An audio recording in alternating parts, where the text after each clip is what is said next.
আড়াইটা মানত এক্সিডেণ্ট হোৱাৰ খবৰ আছে।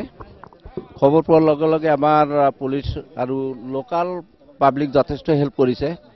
জাগিৰোড থানাৰ গোটেই পুলিচ আহি গৈছে। আমাৰ যিমান পুলিচ আছিলে সব ওলাই আহিছে। আমাৰ CISF টিম ইয়াতে আছে, সেই পাৰ্টিটো আহিছে।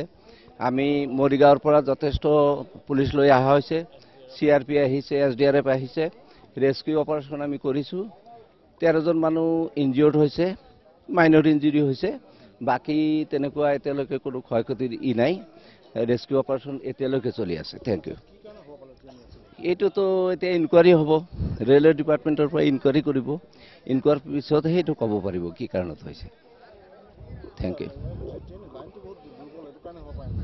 না, এইটো আমি এতিয়া ক'ব নোৱাৰিম।